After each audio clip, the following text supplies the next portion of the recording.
യേശു 2000 പന്നികളെ കൊല്ലാൻ അനുവദിച്ചത് എന്തുകൊണ്ടാണ് എന്നും ഒരു മനുഷ്യന്റെ അകത്ത് എങ്ങനെ 6000 ഭൂതങ്ങൾ ഉണ്ടായിരുന്നുവെന്നും നിങ്ങൾ എപ്പോഴെങ്കിലും ചിന്തിച്ചിട്ടുണ്ടോ?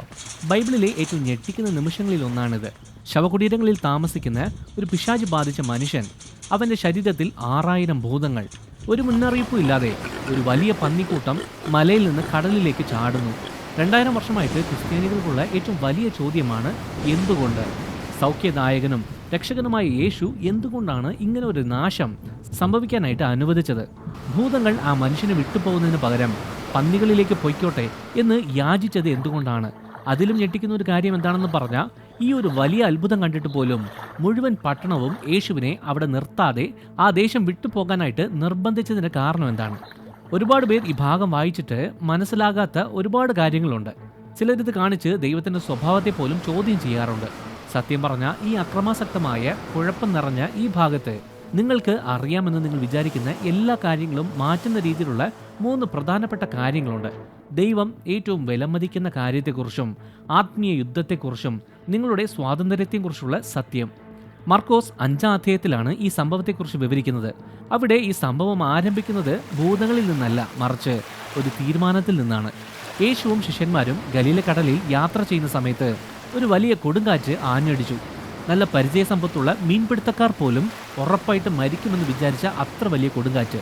യേശു എഴുന്നേറ്റ് നിന്നിട്ട് നിസ്സാരമായിട്ട് ആ കാറ്റിനെ ശാസിച്ചു, കടലിനോട് ശാന്തമായിട്ടിരിക്കാൻ കൽപ്പിച്ചു. മർക്കോസ് 4-ാം അധ്യായം 39-ാം വാക്യം ഇങ്ങനെ പറയുന്നു: അദ്ദേഹം എഴുന്നേറ്റ് കാറ്റിനെ ശാസിച്ചു, തിരകളോട് അടങ്ങുക, ശാന്തമാകുക എന്ന് കൽപ്പിച്ചു. അപ്പോൾ കാറ്റ് നിലച്ചു, എല്ലാം പ്രശാന്തമായി. എന്നാൽ ഇവിടെ മനസ്സിലാക്കേണ്ട ഒരു കാര്യം ഇതാണ്: ഇത് വെറും ഒരു ബോട്ട് യാത്ര അല്ലായിരുന്നു, ഇതൊരു ദൈവിക ദൗത്യമായിരുന്നു. യേശു മനഃപൂർവ്വം ആ കടൽ വഴി യാത്ര ചെയ്തു, ആ കൊടുങ്കാറ്റിനെ ശാന്തമാക്കി നേരെ ഗനസേന്യരുടെ ദേശത്തേക്ക് പോയി. അത് ശരിക്കും പറഞ്ഞാൽ വിദേശ സ്ഥലമാണ്. ജൂതന്മാരുടെ ആചാരം അനുസരിച്ച് വൃത്തിഹീനമായ ഒരു സ്ഥലമാണത്. ജൂതന്മാർ വെറുക്കുന്നൊരു സ്ഥലമാണത്. യേശു സകലരെയും എതിർത്ത് അങ്ങോട്ടേക്ക് പോകാനുള്ള കാരണം എന്താണെന്ന് ചോദിച്ചാൽ, കാരണം ആ സ്ഥലത്ത് ഭയങ്കര ബുദ്ധിമുട്ടിലായിരുന്ന ഒരു മനുഷ്യനുണ്ടായിരുന്നു. ഒരു മനുഷ്യർക്കും സഹായിക്കാൻ പറ്റാത്ത കല്ലറയിൽ താമസിക്കുന്ന ഒരു മനുഷ്യൻ. യേശു പടകിൽ നിന്ന് കരയിലേക്ക് കാലെടുത്ത് വെച്ചപ്പോൾ തന്നെ കാണാൻ വിരൂപമായ ഒരു മനുഷ്യൻ അങ്ങോട്ടേക്ക് ഓടി വന്നു. മർക്കോസ് 5-ാം അധ്യായം 2-3 വാക്യം ഇങ്ങനെ പറയുന്നു: യേശു വള്ളത്തിൽ നിന്ന് ഇറങ്ങിക്കൊണ്ടിരിക്കുമ്പോൾ തന്നെ ദുരാത്മാവുള്ള ഒരു മനുഷ്യൻ ശവപ്പറമ്പിൽ നിന്ന് അദ്ദേഹത്തിന് അഭിമുഖമായി വന്നു. ഈ മനുഷ്യൻ ശവപ്പറമ്പുകളിലെ ഗുഹകളിലാണ് താമസിച്ചിരുന്നത്. ചങ്ങല കൊണ്ടുപോലും ആർക്കും അയാളെ ബന്ധിക്കാൻ കഴിയില്ലായിരുന്നു. ആ രംഗം ഒന്ന് സങ്കല്പിച്ച് നോക്കിക്കേ. വലിയ കണ്ണ്, വൃത്തികെട്ട മുടി, മുറിവ്, രക്തം, അഴുക്ക് കൊണ്ട് പൊതിയപ്പെട്ട് ഒട്ടും തുണിയില്ലാത്ത നഗ്നമായ ശരീരം, കൈകളിൽ തൂങ്ങിക്കിടക്കുന്ന ചങ്ങലകൾ, നേരത്തെ ചങ്ങലയിട്ടതിൻ്റെ അടയാളങ്ങൾ എല്ലാം ഉള്ള ഒരു മനുഷ്യൻ. മർക്കോസ് 5-ാം അധ്യായം 4-ാം വാക്യം ഇങ്ങനെ പറയുന്നു: പലപ്പോഴും അയാളുടെ കൈകാലുകൾ ചങ്ങല കൊണ്ടും വിലങ്ങ് കൊണ്ടും ബന്ധിച്ചിരുന്നെങ്കിലും അയാൾ ചങ്ങല വലിച്ചു പൊട്ടിക്കുകയും കാൽവിലങ്ങ് ഒരുമിയൊടിച്ച് കളയുകയും ചെയ്തിരുന്നു. അയാളെ ആർക്കും കീഴടക്കാൻ കഴിയില്ലായിരുന്നു. ആർക്കും അവനെ കീഴടക്കാനുള്ള ശക്തിയില്ലായിരുന്നു. അവൻ്റെ അമാനുഷികമായ ശക്തിയും ഭയങ്കര അക്രമശാലിയുമായതുകൊണ്ട് അവനെ പേടിച്ച് ആരും തന്നെ ആ വഴി കൂടി പോലും പോകത്തില്ലായിരുന്നു. അവിടെ ഉണ്ടായിരുന്നവൻ്റെ സ്വന്തം ജനത്തിന് പോലും അവനൊരു പേടി സ്വപ്നമായിരുന്നു. 5-ാം വാക്യം ഏറ്റവും ഭയാനകമായ ഒരു രംഗത്തെക്കുറിച്ച് പറയുന്നുണ്ട്. രാവും പകലും അയാൾ കല്ലറകൾക്കിടയിലും കുന്നുകളിലും അലഞ്ഞു തിരിയുകയും നിലവിളിക്കുകയും കല്ലുകൊണ്ട് സ്വയം മുറിവേൽപ്പിക്കുകയും ചെയ്തു പോകുന്നു. എല്ലാ രാത്രിയിലും മലയുടെ മുകളിൽ നിന്ന് അവൻ നിലവിളിക്കും. എല്ലാ ദിവസവും അവൻ ഒറ്റയ്ക്ക് അലഞ്ഞു നടന്ന് രക്തമൊഴുകി കരഞ്ഞ് സ്വന്തം ശരീരത്തെ വേദനിപ്പിക്കുമായിരുന്നു. അവന് എല്ലാം നഷ്ടപ്പെട്ടു. അവൻ്റെ വീട്, കുടുംബം, പേര്, മനസ്സ്, അങ്ങനെ എല്ലാം. ശവകുടീരം അവൻ താമസിച്ച സ്ഥലം മാത്രമല്ല, അവൻ തന്നെക്കുറിച്ച് എന്താണോ വിശ്വസിച്ചത് അതിനെയാണ് കാണിക്കുന്നത്. മരിച്ചവൻ, ശപിക്കപ്പെട്ടവൻ, എല്ലാവരാലും മറക്കപ്പെട്ടവൻ. അതിനുശേഷം യേശു വന്നു. യാദൃശികമായിട്ടല്ല. ഒരു മനുഷ്യനും അടുക്കാൻ പറ്റാത്ത ഒരേ ഒരു മനുഷ്യനെ കാണാനായിട്ട് യേശു മനഃപൂർവ്വം കൊടുങ്കാറ്റ്, കടൽ, അങ്ങനെ എല്ലാം മറികടന്നു വന്നു. ആ മനുഷ്യൻ യേശുവിനെ ദൂരെ നിന്ന് കണ്ടു. അതിനുശേഷം ശ്രദ്ധേയമായ ഒരു കാര്യം സംഭവിച്ചു. മർക്കോസ് 5-ാം അധ്യായം 6-7 വാക്യങ്ങൾ ഇങ്ങനെ പറയുന്നു: യേശുവിനെ ദൂരത്ത് നിന്ന് തന്നെ കണ്ടിട്ട് അയാൾ ഓടിച്ചെന്ന് അദ്ദേഹത്തിന് മുമ്പിൽ മുട്ടുകുത്തി. യേശുവേ, പരമോന്നതനായ ദൈവത്തിൻ്റെ പുത്ര, അങ്ങ് എൻ്റെ കാര്യത്തിൽ ഇടപെടുന്നത് എന്തിന്? ദൈവത്തെ കൊണ്ട് ആണയിട്ട് ഞാൻ അപേക്ഷിക്കുന്നു, എന്നെ പീഡിപ്പിക്കരുതേ എന്ന് അയാൾ അത്യുച്ചത്തിൽ വിളിച്ചു പറഞ്ഞു. അവൻ നിലവിളിച്ചു, പക്ഷേ യേശുവിനെ ആരാധിച്ചു എന്നത് ശ്രദ്ധിക്കേണ്ടതാണ്. അവൻ യേശുവിൻ്റെ കാൽക്കൽ വീണു. എന്നെ ഒന്നും ചെയ്യരുത് എന്ന് ഒരുപാട് അപേക്ഷിച്ചു. നല്ല ഇരുട്ടുള്ള സ്ഥലത്ത് പെട്ടെന്ന് വെളിച്ചം വന്നു കഴിഞ്ഞാൽ എന്താണ് സംഭവിക്കുന്നത്? അത് തന്നെയാണ് ഇവിടെയും സംഭവിച്ചത്. 10 ഗ്രീക്ക് നഗരങ്ങൾ ഒരുമിച്ചുള്ള ഒരു സ്ഥലമാണ് ഈ ദക്കപ്പൊലി എന്നറിയപ്പെടുന്ന ഗരസേന്യരുടെ ദേശം. റോമൻ സ്വാധീനത്തിൽ പ്രജാതീയ ആചാരങ്ങളിൽ കെട്ടിപ്പടുത്ത് അന്യദൈവത്തെ ആരാധിക്കുന്ന ഒരു സ്ഥലമായിരുന്നു ഇത്. ഈ സ്ഥലം ഒരു പ്രത്യേക കാര്യത്തിന് പേരുകേട്ടതാണ്. എന്താണെന്ന് പറഞ്ഞാൽ പന്നി ഫാം. നിങ്ങൾ തോറ വായിച്ചിട്ടുണ്ടെങ്കിൽ അതിനകത്ത് പന്നികളെ കർശനമായിട്ട് നിരോധിക്കുന്നുണ്ട്. ലേവ്യ പുസ്തകം 11 അധ്യായം 7 വാക്യം ഇങ്ങനെ പറയുന്നു: പന്നിയുടെ കുളമ്പ് പിരിഞ്ഞ് പൂർണ്ണമായി പിളർന്നതാണ്, എന്നാൽ അത് അയവിറക്കുന്നില്ല, അത് നിങ്ങൾക്ക് അശുദ്ധമാണ്. ഇത് വെറും ഭക്ഷണത്തെക്കുറിച്ചുള്ളത് മാത്രമല്ല, ഇത് ഉടമ്പടിയായിരുന്നു, നിയമമായിരുന്നു, മറ്റുള്ളവരിൽ നിന്ന് വേറിട്ട് നിൽക്കാനുള്ള അടയാളമായിരുന്നു. എന്നിരുന്നാലും ഇവിടെ ദക്കപ്പൊലി ദേശത്ത് പന്നി നല്ലൊരു വ്യവസായമായിരുന്നു.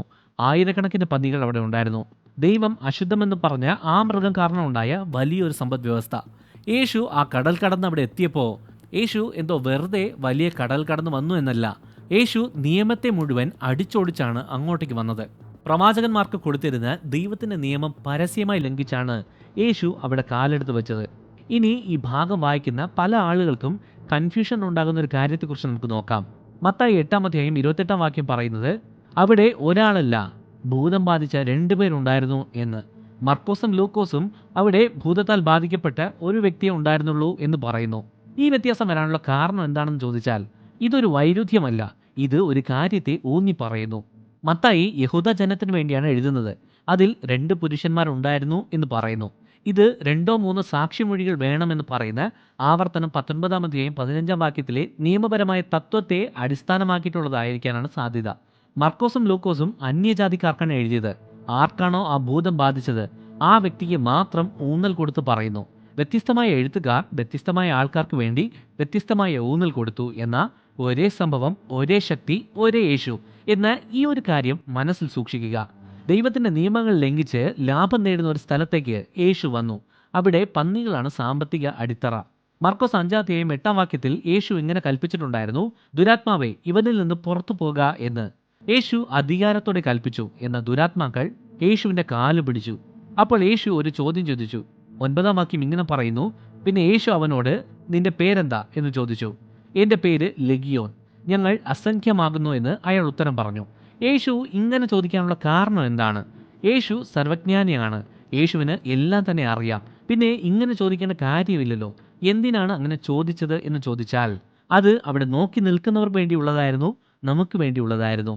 കാരണം വെളിപ്പെടുത്താൻ പോകുന്നത് ഈ മനുഷ്യൻ അനുഭവിച്ച പീഡനത്തിന്റെ അമ്പരപ്പിക്കുന്ന വ്യാപ്തിയെയാണ്. ലെഗിയോൻ റോമൻ സൈന്യത്തിൽ ഉപയോഗിച്ചിരുന്ന ലാറ്റിൻ ഭാഷയിലുള്ള ഒരു വാക്കാണിത്. ഒരു ലെഗിയോൻ എന്ന് പറഞ്ഞാൽ ഏകദേശം 4000 മുതൽ 6000 വരെ സൈനികർ അതിൽ ഉൾപ്പെടും. ഈ മനുഷ്യൻ ഒരു ഭൂതത്തെയല്ല കൈകാര്യം ചെയ്തത്, അന്ധകാരത്തിന്റെ ഒരു സൈന്യം മുഴുവൻ അവനെ കീഴടക്കി. ആയിരക്കണക്കിന് ആത്മാക്കൾ ഒരു ദുർബലനായ മനുഷ്യന്റെ നിയന്ത്രണത്തിന് വേണ്ടി പോരാടുകയായിരുന്നു. അതുകൊണ്ട് അവൻ രാവും പകലും നിലവിളിച്ചതിൽ അത്ഭുതപ്പെടാനില്ല. കാരണം ഇത്രയും ആത്മാക്കളാണ് അവന്റെ ഉള്ളിൽ നിന്ന് പ്രവർത്തിക്കുന്നത്. ഇതിനെ അടിച്ചമർത്തൽ എന്നല്ല, അവന്റെ ഉള്ളിൽ ആത്മാക്കൾ അധിനിവേശം ചെയ്തു എന്ന് വേണം പറയാൻ. ഇത്രയും എണ്ണം ഉണ്ടായിരുന്നിട്ടും, വലിയ കൂട്ടായ ശക്തി ഉണ്ടായിരുന്നിട്ടും ആ ഭൂതങ്ങളെല്ലാം ഒരുമിച്ച് യേശുവിന്റെ മുമ്പിൽ വിറച്ചു. ഭൂതങ്ങൾ ഒരുപാടുണ്ട്, അത് സത്യമാണ്. പക്ഷെ യേശു അതുല്യനാണ്. ആ ദുരാത്മാക്കൾ എല്ലാം മഹോന്നതനായ ദൈവത്തിന്റെ പുത്രനാണ് ഈ യേശു എന്നുള്ളത് മനസ്സിലാക്കി. ഒരു അധ്യാപകനായിട്ടോ അല്ലെങ്കിൽ പ്രവാചകനായിട്ടോ അല്ല, മറിച്ച് മഹോന്നതനായ ദൈവത്തിന്റെ പുത്രനാണ് എന്നുള്ളത് മനസ്സിലാക്കി. ഭൂതങ്ങൾക്ക് കറക്റ്റായിട്ടുള്ള ദൈവശാസ്ത്രം ഉണ്ടായിരുന്നു. യാക്കോബ് 2 അധ്യായം 19 വാക്യം പറയുന്നു: ദൈവം ഏകനെന്ന് നീ വിശ്വസിക്കുന്നു, നല്ലത് തന്നെ. അശുദ്ധാത്മാക്കളും അത് വിശ്വസിക്കുകയും ഭയപ്പെടുകയും ചെയ്യുന്നുണ്ട്. 10 വാക്യം ഇങ്ങനെ പറയുന്നു: യേശുവിനോട് ആ ആത്മാക്കൾ ആത്മാർത്ഥമായി അപേക്ഷിച്ചു. ആ മനുഷ്യനിൽ നിന്ന് മാത്രമല്ല, ആ നാടും ആ പ്രദേശം വിട്ടു പോകാൻ ദുരാത്മാക്കൾക്ക് ആഗ്രഹമില്ലായിരുന്നു. എന്തുകൊണ്ടാണ്? 11-12 വാക്യങ്ങൾ ഇങ്ങനെ പറയുന്നു: അടുത്തുള്ള കുന്നിൻ ചെരുവിൽ വലിയൊരു പന്നിക്കൂട്ടം മേഞ്ഞുകൊണ്ടിരുന്നു. ദുരാത്മാക്കൾ യേശുവിനോട്, ഞങ്ങളെ പന്നികളിലേക്ക് അയക്കണമേ, അവയിൽ പ്രവേശിക്കാൻ ഞങ്ങളെ അനുവദിക്കണമേ എന്ന് യാചിച്ചു. അവൻ ആത്മാർത്ഥമായി നിരാശയോടെ യാചിച്ചു. ഒരു മനുഷ്യന്റെ അകത്ത് നിന്ന് ആ പ്രദേശത്തെ മൊത്തം ഭയപ്പെടുത്തിയ ഈ ആത്മാക്കൾ ഇപ്പോൾ ഒരു ന്യായാധിപന്റെ മുമ്പിൽ നിൽക്കുന്ന തടവുകാരെ പോലെ വിറയ്ക്കുമായിരുന്നു. ഇനി പന്നിയിലേക്ക് പൊയ്ക്കോട്ടെ എന്ന് ചോദിക്കാനുള്ള കാരണം എന്താണെന്ന് ചോദിച്ചാൽ, കാരണം ഭൂതങ്ങൾക്ക് എന്തെങ്കിലും ഒരു ശരീരം വേണം. അതിന് മൃഗങ്ങളെ ചോദിക്കണോ?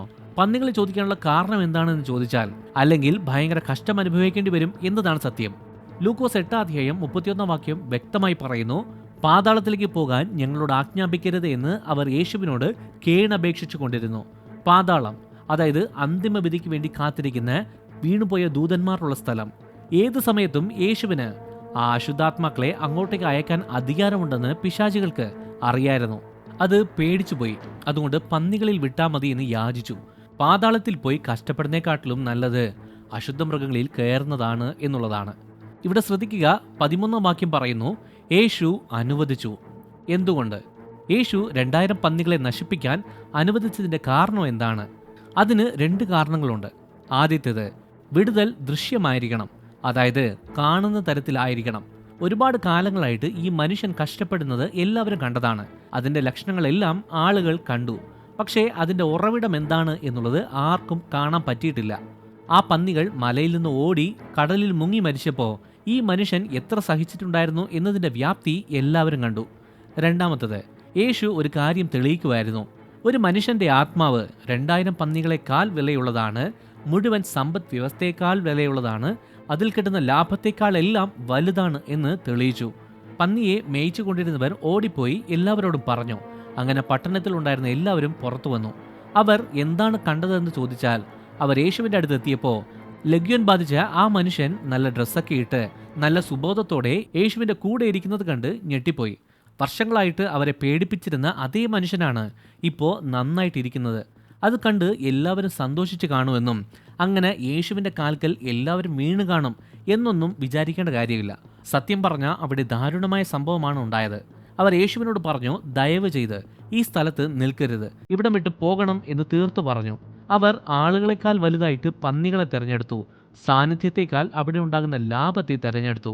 യേശു ഇവിടെ നിന്ന് കഴിഞ്ഞാൽ ഇനി എന്തൊക്കെ കാര്യങ്ങൾ മാറും എന്നുള്ളത് ചിന്തിക്കാൻ പോലും പറ്റില്ല എന്ന് ആലോചിച്ച് പേടിച്ചുപോയി. സത്യം പറഞ്ഞാൽ ഇന്നും പലരും അറിഞ്ഞോ അറിയാതെയോ ആണെങ്കിലും അത് തന്നെയാണ് ചെയ്യുന്നത്. സൗഖ്യമായ മനുഷ്യൻ യേശുവിൻ്റെ കൂടെ തന്നെ വരാമെന്ന് ആഗ്രഹിച്ച് അപേക്ഷിച്ചു. പക്ഷേ യേശു കൊണ്ടുപോയില്ല. മറിച്ച് വീട്ടിൽ പോയി, കർത്താവ് നിനക്ക് എത്ര വലിയ കാര്യമാണ് ചെയ്തതെന്നും എങ്ങനെ കരുണ കാണിച്ചെന്നും എല്ലാവരോടും പറ എന്ന് പറഞ്ഞു വിട്ടു. സുവിശേഷ പുസ്തകങ്ങൾ മുഴുവൻ വായിച്ചാലും തന്നെ അനുഗമിക്കാൻ ആഗ്രഹിക്കുന്ന ഒരാളുടെ അടുത്തും യേശു വേണ്ട എന്ന് പറഞ്ഞതായിട്ട് നമുക്ക് കാണാൻ പറ്റില്ല. പക്ഷെ യേശു ഈ മനുഷ്യനോട് പറഞ്ഞു. എന്താണ് കാരണം എന്നറിയാവോ? ഈ മനുഷ്യന് ഒരു പ്രത്യേക ദൗത്യം ഉണ്ടായിരുന്നു. യേശുവിന് ഇനി ആ പട്ടണത്തിലേക്ക് വരാൻ പറ്റില്ല, പക്ഷേ സുവിശേഷം നിലനിൽക്കേണ്ടതുണ്ട്. അങ്ങനെ യേശു അവനെ നിയോഗിച്ചു. അങ്ങനെ ആ മനുഷ്യൻ പോയി യേശു തനിക്ക് ചെയ്തതെല്ലാം ദെക്കപ്പൊലി നാട്ടിൽ അറിയിച്ചു തുടങ്ങി. എല്ലാവരും അത്ഭുതപ്പെട്ടു. ഈ മനുഷ്യൻ ദെക്കപ്പൊലി ദേശത്തുണ്ടായിരുന്ന 10 നഗരങ്ങളിൽ എല്ലായിടത്തും സഞ്ചരിച്ച്, അതൊരു വലിയ വിജാതീയ പ്രദേശമാണ്, അവിടെ തനിക്കുണ്ടായ മാറ്റം പരസ്യമായിട്ട് പ്രഖ്യാപിച്ചു.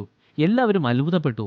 അവൻ ദൈവശാസ്ത്രം പഠിച്ച് അതിലെ കാര്യങ്ങളല്ല പറഞ്ഞത്, യേശു എന്താണോ ചെയ്തത് അത് പറഞ്ഞു. അവന് സെമിനാരിയിൽ പോയി പഠിച്ചതിൻ്റെ സർട്ടിഫിക്കറ്റ് ഒന്നുമില്ല. അവന് ഒരു കാര്യം മാത്രമേ അറിയാവുള്ളൂ, ഞാൻ ചങ്ങലയിലായിരുന്നു, ഇപ്പോൾ ഞാൻ സ്വതന്ത്രനാണ്.